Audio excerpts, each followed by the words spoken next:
great success. It's especially momentous because it represented the 75th year of the most important military defense alliance in the world's history of the world. We should never forget that NATO grew out of the wreckage of World War II, the most destructive war in history. The idea was to create an alliance of free and democratic nations that would commit themselves to a compact of collective defense. Standing together, they knew we'd all be safer. An attack on one would be treated as an attack on all.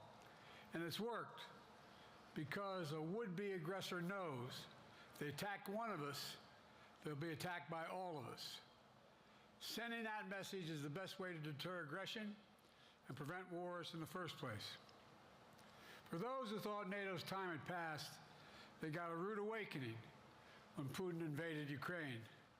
Some of the oldest and deepest fears in Europe roared back to life because once again, a murderous madman was on the march. But this time, no one cowered in appeasement, especially the United States. We collected intelligence that Russia was planning to invade Ukraine months before the invasion. I directed the intelligence community to be a significant amount of intelligence be declassified so I could start building an international coalition to oppose the invasion. Then in February, some of you remember, I warned the world that the invasion was imminent. I rallied a coalition of 50 nations from Europe to Asia to help Ukraine defend itself. Many foreign policy experts thought, as Putin amassed Russian forces just 100 miles north of Kyiv, the capital of Ukraine, but Putin thought it was the mother home of Russia. The capital would fall in less than a week.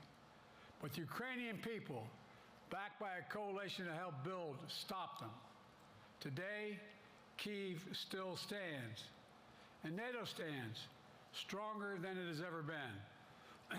During the week of this summit, several heads of states made it a point in their statements to thank the United States and to thank me personally for all that NATO has achieved. NATO is not only stronger, NATO is bigger because we led the charge to bring in Finland and Sweden into the alliance, and it makes a gigantic difference. Excuse me. Meanwhile, my predecessor has made it clear he has no commitment to NATO. He's made it clear that he would feel no obligation to honor Article 5. He's already told Putin, and I quote, "Do whatever the hell you want." In fact, the day after Putin invaded Ukraine, here's what he said. It was genius. It was wonderful. Some of you forgot that, but that's exactly what he said. But I made it clear, a strong NATO is essential to American security. And I believe the obligation of Article 5 is sacred. And I would remind all Americans, Article 5 is invoked only once in NATO's long history, and that was to defend America after 9/11. I made it clear that I will not bow down to Putin. I will not walk away from Ukraine. I will keep NATO strong. That's exactly what we did, and exactly what we'll continue to do. Now, the future of American policy is up to the American people. This is much more than a political question. It's more than that. It's a national security issue.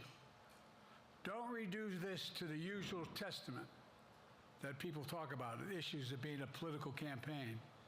It's far too important. It's about the world we live in for decades to come. Every American must ask herself or himself, is the world safer with NATO? Are you safer? Is your family safer? I believe the American people know. The answer to all those questions is yes. And I believe the American people understand that America is stronger because of our alliances. I believe the American consensus from Truman to Reagan to me still holds today. America cannot retreat from the world. We must lead the world. We are an indispensable nation, as Madeleine Albright wrote. Now let me turn to three other key issues. Just this morning, we had a great economic report showing inflation is down. Overall prices fell last month. Core inflation is the lowest it's been in 3 years. Prices are falling for cars, appliances, and airfares. Grocery prices have fallen since the start of the year. We're going to keep working to take down corporate greed to bring those prices down further. Meanwhile, Trump's calling for a 10% tariff on everything Americans buy, including food from overseas, vegetables, and other necessities. And economists tell us that that would cost the average American working family another $2,500 a year. It's a tax of $2,500 a year. Second, our efforts to secure the border, southern border, is working. After Trump killed the bipartisan effort to secure the border, Republicans and Democrats had worked on, because he thought it would benefit me and make him a loser, Republicans walked away. So I took executive action last month. As a consequence, working with Mexico, border encounters have gone down over 50%. The current level is lower today than when Trump left office. Third, for months, the United States has been working to secure a ceasefire in Gaza, to bring the hostages home, to create a path for peace and stability in the Middle East. 6 weeks ago, I laid out a detailed plan in writing. It was endorsed by the UN Security Council, the G7. That framework is now agreed on by both Israel and Hamas. So I sent my team to the region to hammer out the details. These are difficult, complex issues. There's still gaps to close, but we're making progress. The trend is positive, and I'm determined to get this deal done and bring an end to this war, which should end now. Let me conclude where I began. We're the United States of America. We are the indispensable nation. Our leadership matters. Our partnerships matter. This moment matters. We must rise to meet it. With that, I'll take your questions. I've been given a list of people to call on here. Reuters, Jeff Mason.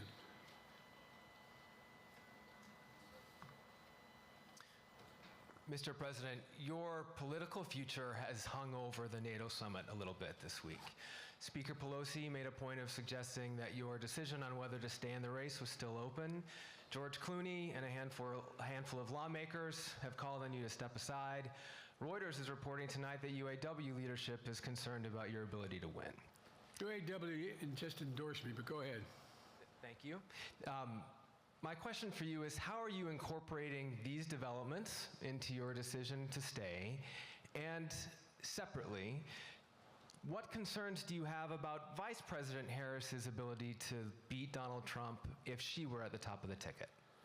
Look, I wouldn't have picked Vice President Trump to be vice president, but I think she was not qualified to be president. So let's start there.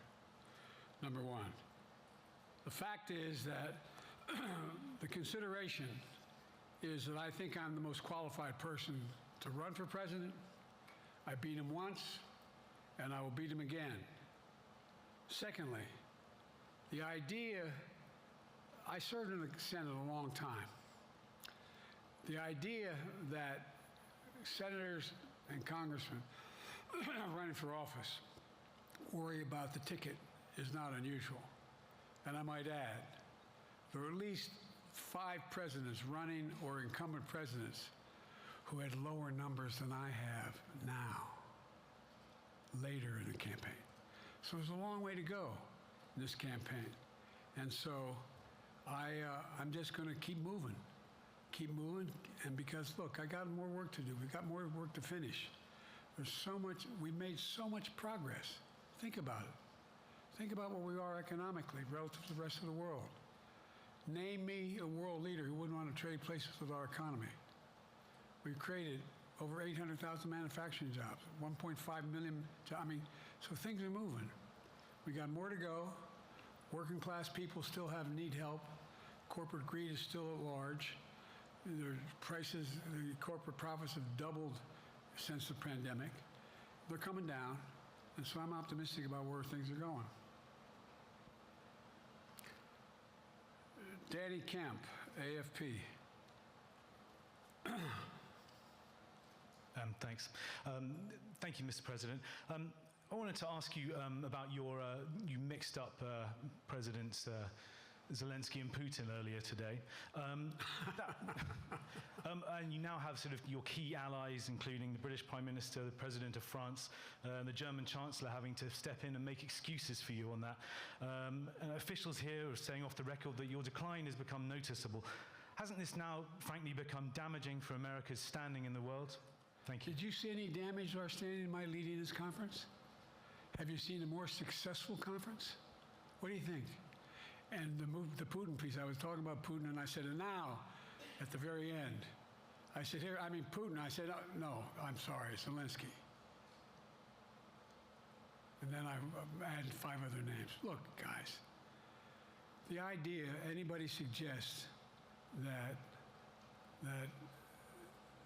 we haven't had an incredibly successful conference. How many times did you hear in that conference, I know it sounds too self-serving, but other leaders, heads of state, in thanking me, saying the reason we're together is because of Biden, because Biden did the following. Look, folks, this is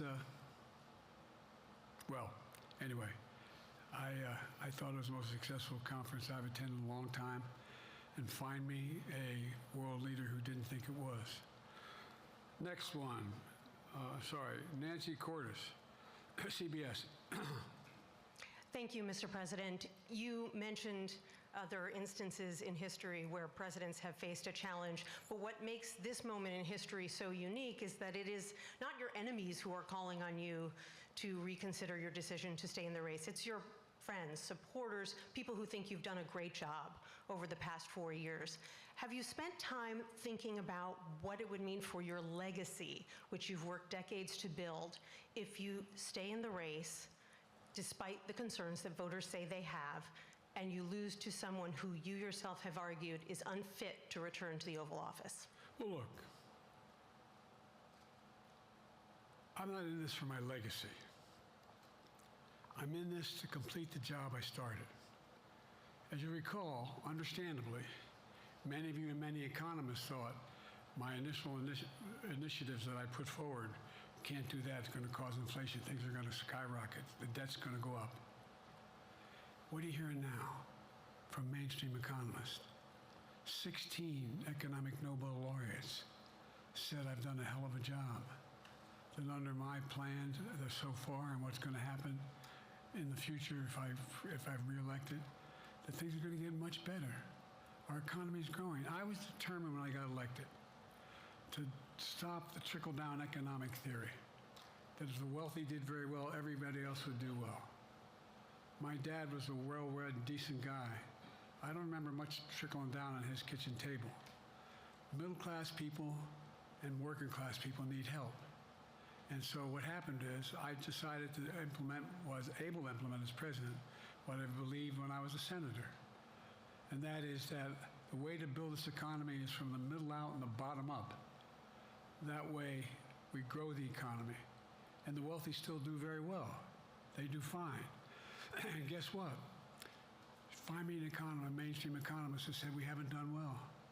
What have we not done that isn't working right now? And so we got more to do, though. We got to finish the job. And by the way, I come from the corporate state of the world. Delaware has more corporations registered in Delaware than every other state in the nation combined. I'm not anti-corporate, but corporate profits have doubled since the pandemic, doubled. It's time things get back in order a little bit. It's time, for example, if I'm reelected, we're going to make sure that rents are kept at 5% increase in corporate rents for apartments and the like and homes are limited to 5%. We're going to make a lot of changes that I've been talking about because we're going to continue to grow this economy. And by the way, I know, remember how I got so roundly criticized for being so pro-union, not labor, union. Well, guess what? I've been the most pro-union labor president in history. Not a joke. And guess what? We had the Treasury Department do a study. When unions do better, everybody does better. Everybody does better. And we talk about how, for example, remember when we talked about getting the computer chip industry back in the United States? Used to be 40% of the industry. We invented the chip. 40% of the industry was in the United States. And former presidents decided that the best way to do it is find the cheapest labor in the world, send the product over there, and import what the product was. And so what did I do? I was told not to go over to to Asia, including Europe, but Asia. And I remember going to South Korea, convincing them to invest $20 billion in the United States to build computer chip factories. And I asked why when they finally decided to do it. And the answer was because you have the safest economy in the world and you have the best workers in the world. So the whole idea here is we've invested, there's over $50 billion in investment in computer chip manufacturing just coming in the bean. None of you thought that would happen. None of you thought that would happen. But it's happening. It's happening. And it's going to grow economies. All through, and by the way, red states and blue states. Matter of fact, there's as much in red states as blue states. I've made no distinction. So my generic point is that the idea that we can't continue to build and grow the economy, make it fairer. And like I said, from my standpoint, when the middle class does well, that's when the whole economy grows. The poor have a shot, the wealthy do well, but the wealthy got to start paying their taxes.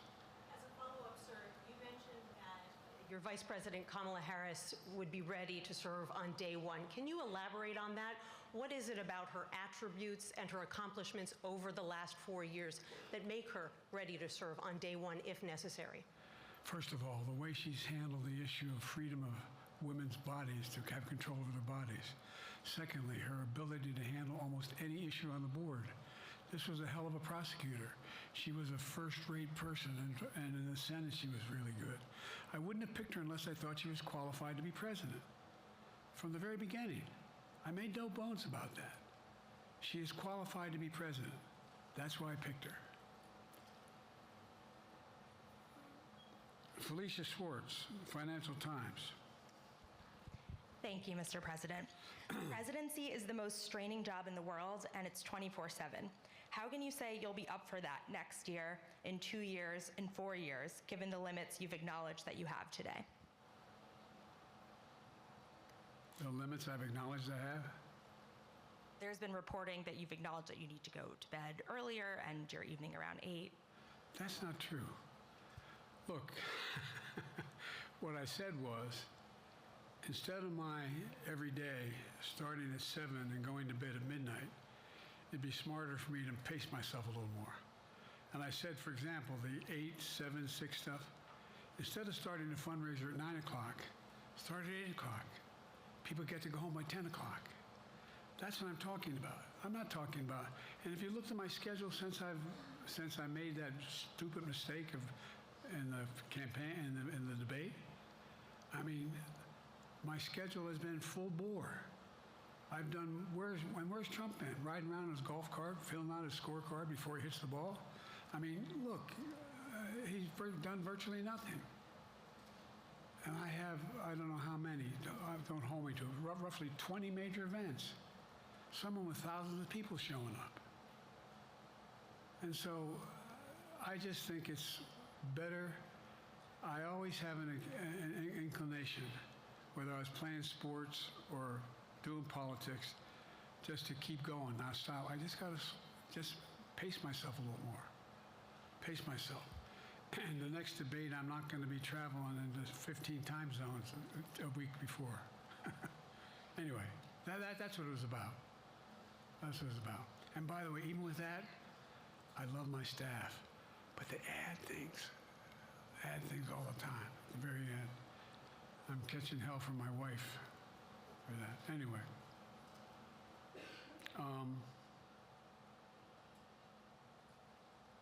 I'm sorry. Zeke Miller, Associated Press. Thank you, Mr. President. 2 questions for you. First, on the NATO summit, President Zelensky, in your meeting with him, he pressed you to lift your limitations on the Ukrainian use of American weapons, saying that, in his public remarks afterwards, saying that Ukraine cannot win the war unless those limitations are lifted. Are you reconsidering your position on that? And then secondly, following up on Felicia's question there, leaders of your own party have said that they're not worried about that debate. They're worried about the next bad night and the bad night after that. How can you reassure the American people that you are up to the task and that there won't be more bad nights at a debate stage or somewhere else? First thing about Zelensky asking for the ability to strike deep into Russia.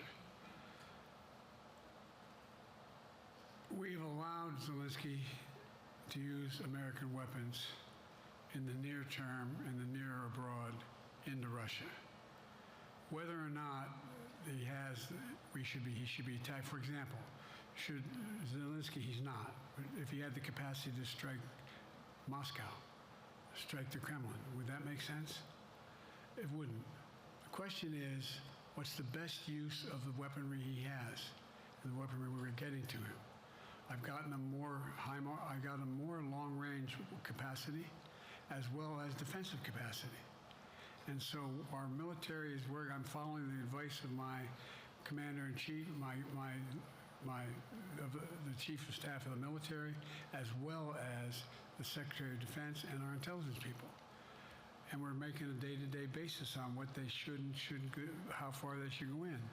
That's a logical thing to do. Second question related to bad nights, sir. How can you reassure the American people that you won't have more bad nights, whether they be on a debate stage or it's a matter of foreign policy? Well, I tell you what, the best way to assure them is the way I assure myself, and that is, am I getting the job done? Am I getting the job done? Can you name me somebody who's gotten more major piece of legislation passed in 3.5 years? I created 2,000 jobs just last week. So if I slow down, I can't get the job done. That's a sign that I shouldn't be doing it. But there's no indication of that yet. None. What do we got here?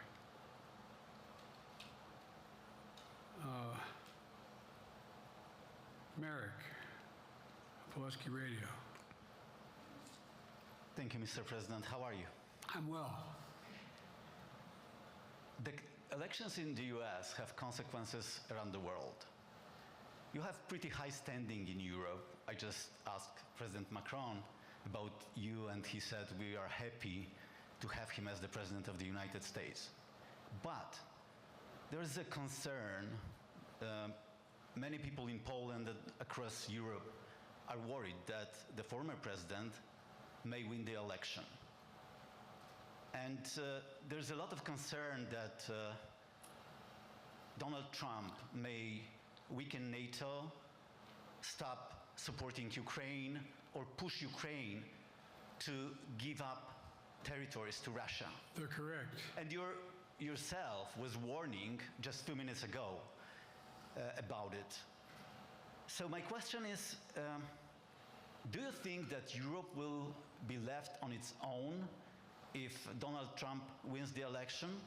And what's your advice to European leaders to prepare for possible US disengagement?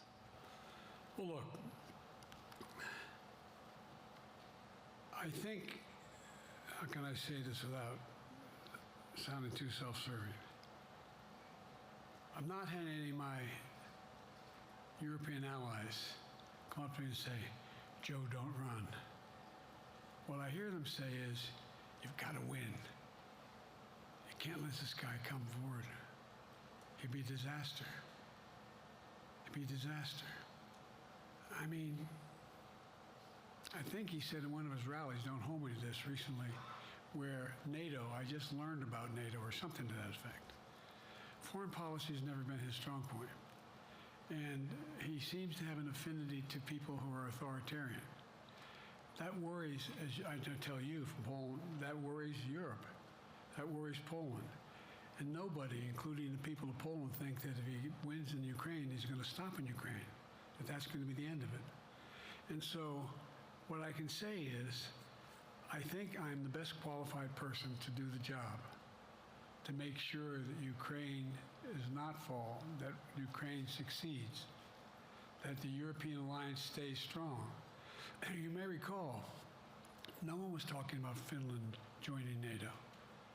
I remember talking to Putin right after we got elected in Geneva, and he was talking about what we should do. We couldn't be in Eastern Europe, etc. And I said, you're looking for the Finlandization of Ukraine. I said, you're going to get the NATOization of Finland. And about 4 weeks later, I got a call. That's not true. Probably 5 months later, from the president of Finland, could he come and see me? In my office, I invited him to the Oval Office. We sat down and talked. He said he wanted to join NATO. Could I help? And I did. It wasn't automatic. And then I got a call from the Swedes. I beg your pardon?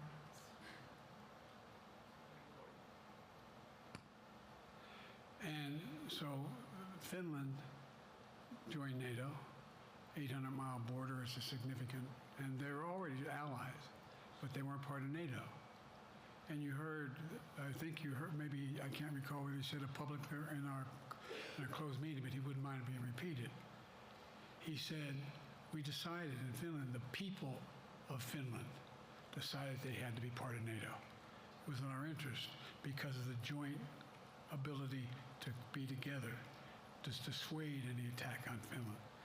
And the same thing with Sweden. It took a lot of selling to some folks, particularly in Turkey and other places, to agree to the expansion. But it expanded. And we're a hell of a lot stronger because of it. We're more secure because of it. And by the way, I was able to get 50 other nations, 50, to support Ukraine. 50. And we're able to bring about a coalition of Europe and Asia, Japan and South Korea. I just met we talked about AUKUS, and we talked about the relationship between Australia, New Zealand, Japan, South Korea, the United States. We're making the world safer and stronger because we have to deal with the new arrangement that exists in the world. The Cold War is over. The post-war era is over. What is going to replace it? And I respectfully suggest I have a pretty good idea what that should be. I've convinced a lot of people to follow it, and we're just going to get stronger. David Sanger. Where's it? Thank you, Mr. President. Be nice, David. Mr. President, the NATO declaration that was issued yesterday was very notable because it described China as a decisive enabler of the war in Ukraine for its provision of critical goods to the Russians. That's part of a broader partnership that seems to have cemented in place in the past 2 or 3 years. I think one that you were a little bit doubtful of when we asked you about it some time ago. So I'd be interested to know whether you have a strategy now of trying to interrupt the partnership between China and Russia, and whether or not in a second term you would pursue that, if you could describe that strategy to us. And along the way, could you also tell us whether you think, just to follow up on Felicia's question, that if you were in a room with Vladimir Putin again, the way you were 3 years ago, or with President Xi, that a few years from now you will be able to go negotiate with them, handle them one-on-one? Well, the first part of the question is, we discussed and I raised in the NATO summit, and others raised, the future of China's involvement, what they're going to do, what they're doing with Russia in terms of accommodating, facilitating. They're getting access to additional. They're not supplying weapons themselves. They're supplying mechanisms for them to be able to get weapons. And China's position is basically, and I've spent more time with Xi Jinping than any world leader has, over 90 hours since being vice president all the way through, for real. And by the way, I handed all my notes. But my point is that she believes that China is a large enough market that they can entice any country, including European countries, to invest there in return for commitments from Europe to do A, B, C, or D, or not to do certain things. What's happened is we had a long discussion about what we cannot, we have to make clear China has to understand that if they are supplying Russia with information and capacity, along with working with North Korea and others to help Russia in armament, that they're not going to benefit economically as a consequence of that by getting the kind of investment they're looking for. And so, for example, we're in a situation where, and we've reestablished direct contact with China after that, remember the balloon, quote unquote, going down, and all of a sudden things came to an end? Well, we set up a new mechanism. There's a direct line between she and me, and our military has direct access to one another, and they contact one another when we have problems. The issue is that we have to make sure that she understands there's a price to pay for undercutting both the Pacific Basin as well as Europe, and as it relates to Russia and dealing with Ukraine. And so we, for example, if you want to invest in China, as you know this area really well. If you want to invest in China, you have to have a 51% Chinese owner. You have to make sure that you do by their rules. And you don't have the authority, and you have to provide all access to all the data and information you have. There was a while there, as you recall, the last administration and other administrations, where the access to that market was enticing enough to get companies to come in because they had access to over 1 billion people in a market, not 1 billion, but a lot of people in the market. And so they were doing it. But that got curtailed when we started saying we're going to play by the same rules. For example, the idea they don't abide by the international rules related to subsidizing products by the government funding. So guess what? They're not going to be able to export their electric vehicles to the United States without a significant tariff. Others are doing the same thing around the world. But it is a concern. It is a concern that you have both China, North Korea, Russia, Iran, countries that are not necessarily coordinated in the past, looking to figure out how they can have impact. Do you have a strategy to interrupt that impact? Yes, I do, but I'm not prepared to talk about the detail of it in public. And I think you'll see that some of our European friends are going to be curtailing their investment in Russia. In China, as long as China continues to have this indirect help to Russia in terms of being able to help their economy as well as help them in, as a consequence of that, their ability to fight in Ukraine. The other thing that we talked a lot about is that, and I raised it, and I didn't hear any. I can't swear that everyone agreed because not everyone got to talk about it. But we need a new industrial policy in the West. For example, we talked about how both the EU as well as NATO has to be able to begin to build their own munition capacity, has to be able to generate their own capacity to provide for weapons and the ability to, it came as a surprise to some of us how we had fallen behind in the West in terms of the ability to construct new material, new weaponry, new everything from from vehicles to weapon systems. And so one of the things that came out of this was we're going to be meeting again with a number of my colleagues, my European colleagues, is what do we do to increase the capacity of the West, particularly in Europe and Japan, to be able to generate the kind of ability to produce their own weapon systems. Not just for themselves, but to be able to generate that. It's the same, it's what Russia's trying to figure out. That they went to China and they didn't get the weapons, but then they went to North Korea. But we're going to be in a position where the West is going to become the industrial base for the ability to have all the defensive weapons that we need. That was a discussion as well. Mr. President, I'm not sure you answered on whether you would be ready to go deal with Putin and Xi 2 or 3 years from now. I'm ready to deal with them now and 3 years from now. Look,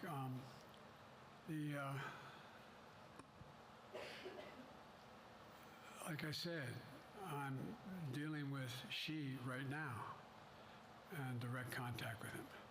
I have no good reason to talk to Putin right now. There's not much that he is prepared to do in terms of accommodating any change in his behavior. And, but there isn't any world leader I'm not prepared to deal with. But I understand the generic point is Putin ready to talk? I'm not ready to talk to Putin unless Putin's ready to change his behavior. And the idea, look, Putin's got a problem.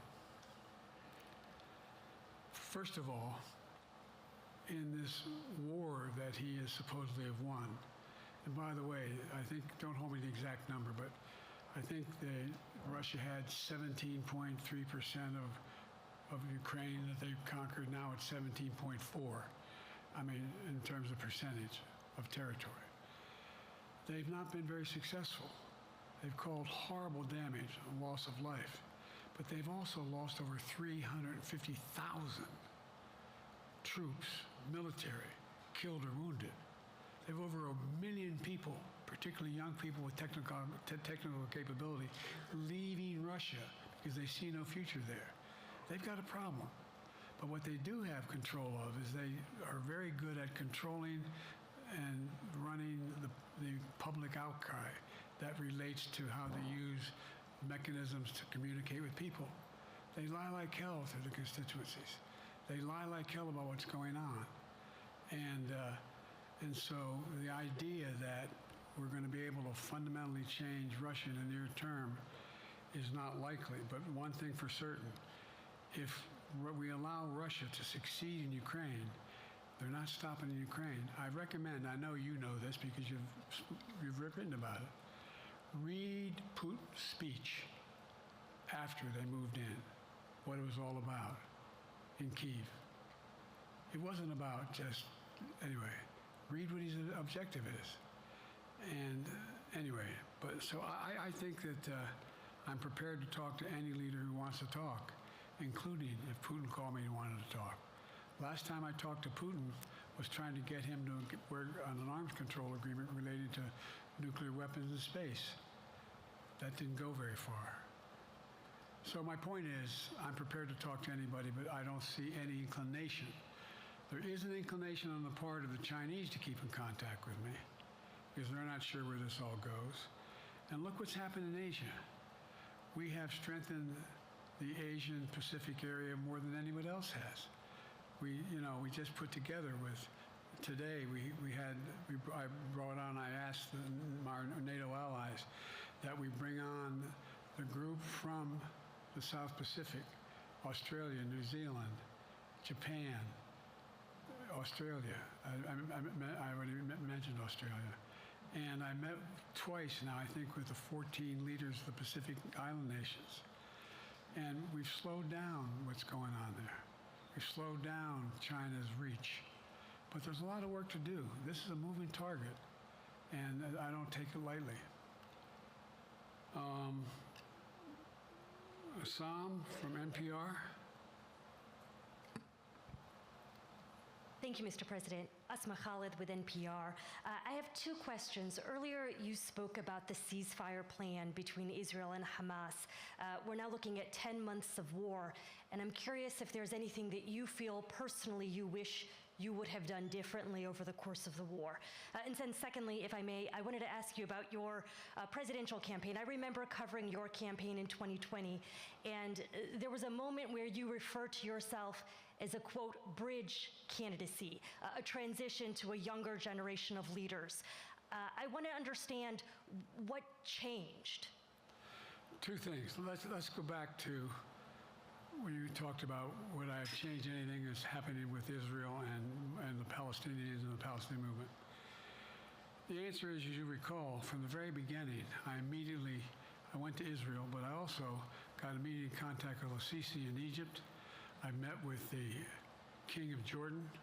I met with most of the Arab leaders to try to get a consensus going as to what had to be done to deal with getting more aid and food and medicine into the Gaza Strip. And we pushed it really hard.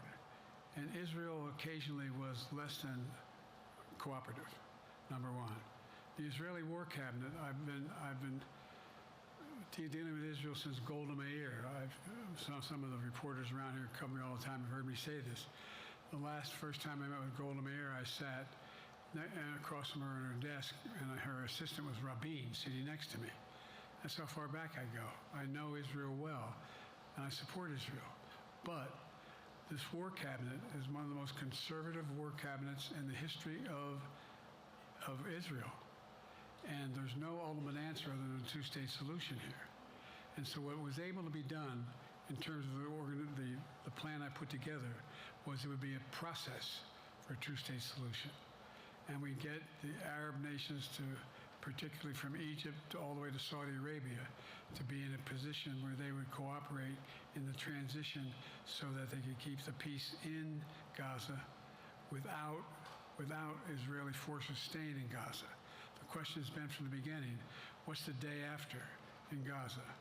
And the day after in Gaza has to be, the end of the day after has to be no occupation by Israel on the Gaza Strip, as well as the ability for us to get in and out as rapidly as you can, all that's needed there.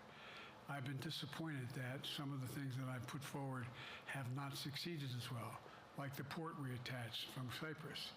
I was hopeful that would be more successful.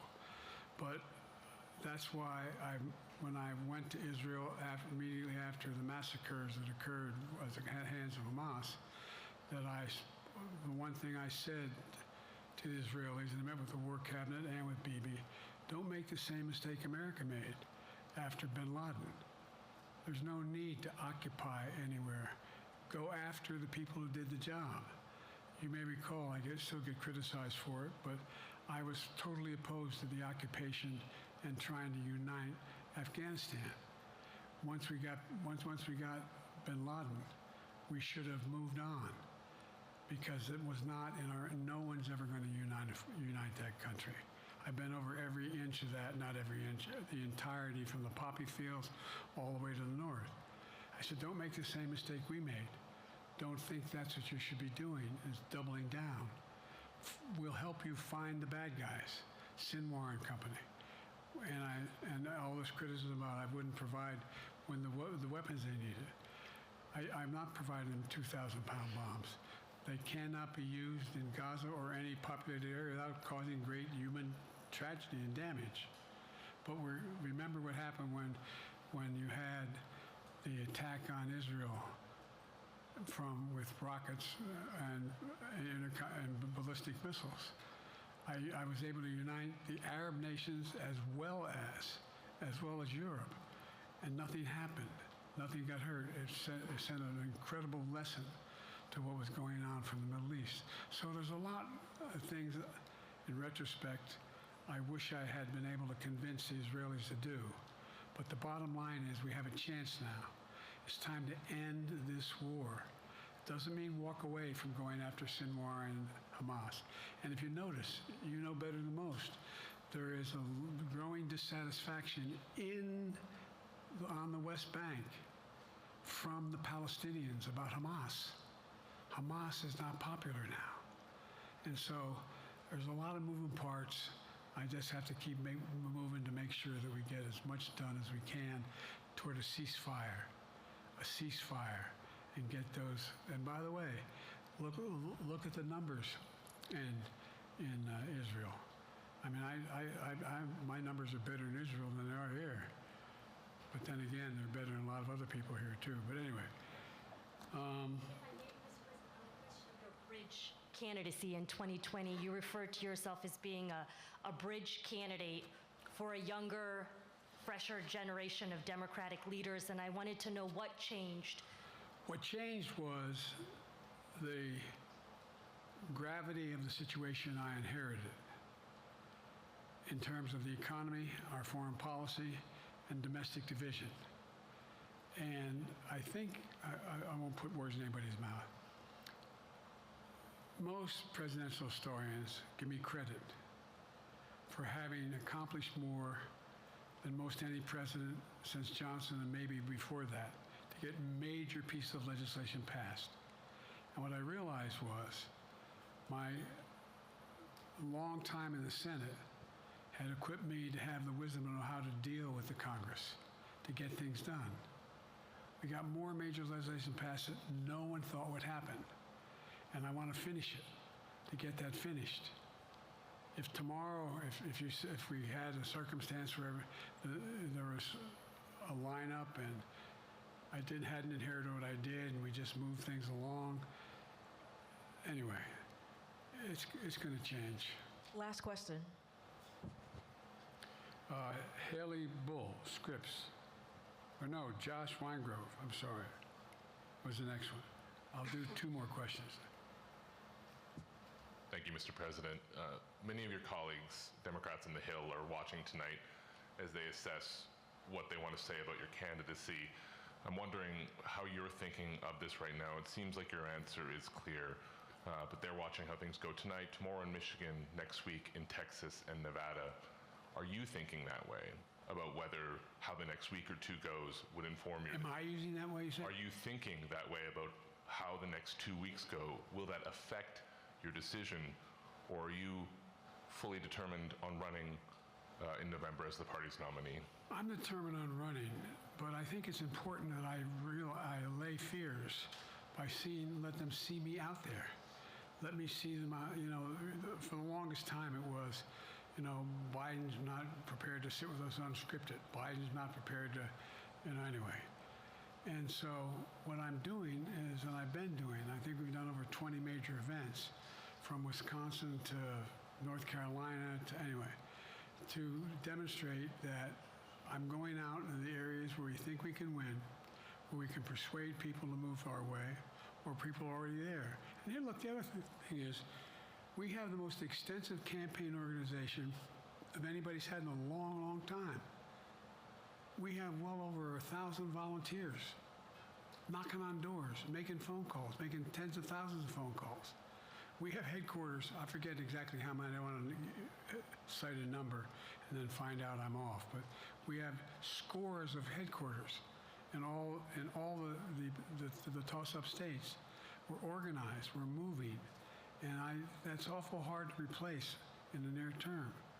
And so, and here's the other thing. I was in the Senate a long time. Very proud of what I've done in the Senate. I was chairman of the Foreign Relations Committee for a long time, and I was chairman or ranking member and chairman of the Judiciary Committee. I'm going to be going down to the Johnson Library.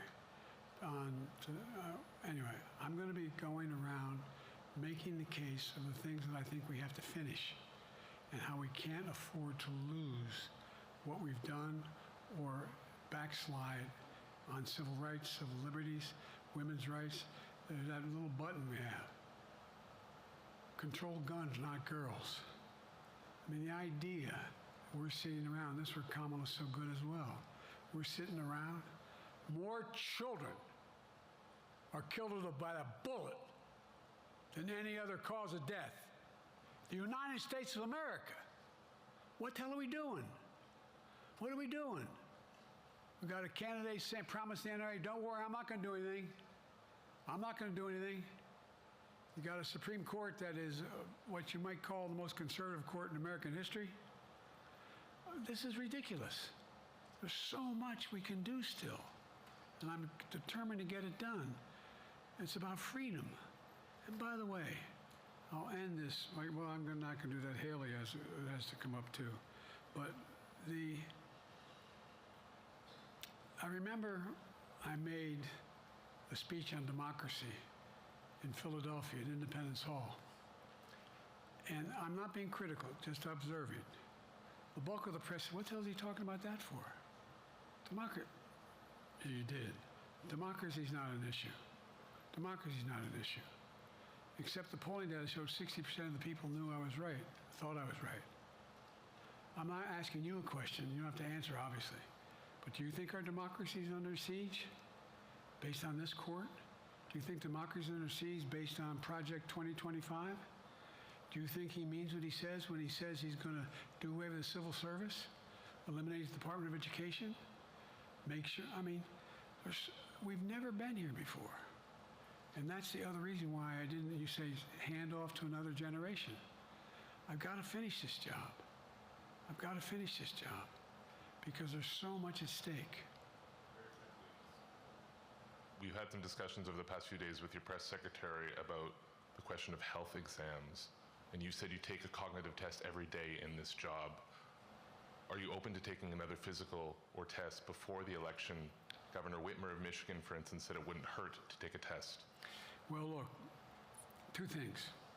One, I've taken 3 significant and intense neurological exams by a neurologist. In each case, as recently as February. And they say I'm in good shape, okay? Although I do have a little problem with my left foot because it's not as sensitive because I broke my foot and didn't wear the boot. But I'm good. I'm tested every single day about my neurological capacity to do decisions I make every day. You talk to my staff, all of you talk to my staff. Sometimes my staff talks a lot. But the fact of the matter is, I don't think you have them telling you that all the major ideas we've undertaken haven't been in part initiated by me. I remember when the staff, I said, I'm going to go to South Korea, we're going to get the chip. What are you doing? I'm going to get Japan and Korea back together again after essentially having hostilities toward one another since the end of World War II. I'm going to move and see that we can expand it. You know, the only thing age does is help you with it. Creates a little bit of wisdom if you pay attention. And so the point I'm making is, I think it's important that if the neurologist tells me he thinks I need another exam, and by the way, I've laid every bit of the record out. Hadn't hidden a thing. You ought to ask Trump for his, okay? I laid it all out. And every single day I'm surrounded by good docs. If they think there's a problem, I promise you, or even if they don't think it's a problem, they think I should have a neurological exam again, I'll do it. But no one's suggesting that to me now. And I'll ask you another question. No matter what I did, no one's going to be satisfied. Did you have 7 docs? Did you have 2? Who'd you have? Did you do this? How many times did you? So I am not opposed if my doctors tell me I should have another neurological exam, I'll do it. But that's where I am. Haley Bull, Scripps. Thank you, Mr. President. You said you're making decisions on a day-to-day basis when it comes to support for Ukraine. Does that mean you have not closed the door on further considering lifting restrictions for U.S.-made weapons inside Russia? And if I may, your convention is coming up where your delegates are pledged to make you the official nominee. If they have second thoughts, are they free to vote their conscience? Obviously, they're free to do whatever they want, but I get overwhelming support. Overwhelming support. I won, I forget how many votes I won in the primary. Overwhelming. And so tomorrow, if all of a sudden I show up at the convention, everybody says we want somebody else, that's the democratic process. It's not going to happen. Even if that means they vote for someone else? Sure. Look, I'll end this with this. I served in the Senate a long time. I understand the impetus of candidates running for local office and whether they think the topic can help them or not. In my state of Delaware, which was a very, at least it was a red state when I started, in terms of we now talk red and blue.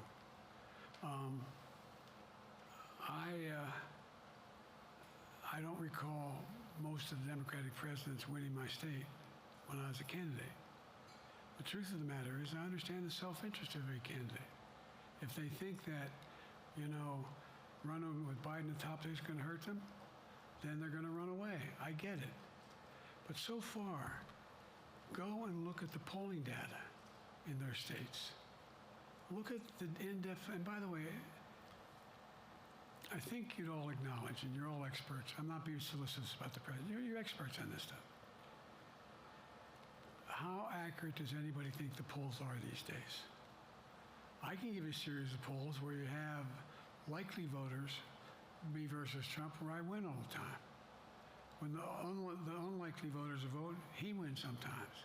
The bottom line is all the polling data right now, which I think is premature because the campaign really hasn't even started. I mean, it hadn't started in earnest yet. Most of the time, it doesn't start till after September, after Labor Day. So a lot can happen. But I think I'm the best I believe I'm the best qualified to govern. And I think I'm the best qualified to win. But there are other people who could beat Trump too. But it's awful start from scratch. And, we talk about, money raised. We're not doing bad. We got about $220 million in the bank. We're doing well. So with that, you have want to follow up on any of that you just asked me? Yes. You earlier explained confidence in your vice president. Yes. If your team came back and showed you data that she would fare better against former President Donald Trump, would you reconsider your decision to stay in the race? No, unless they came back and said, there's no way you can win. Me. No one's saying that. No poll says that. Mr. President, okay. This ends tonight's press conference. Thanks, everybody.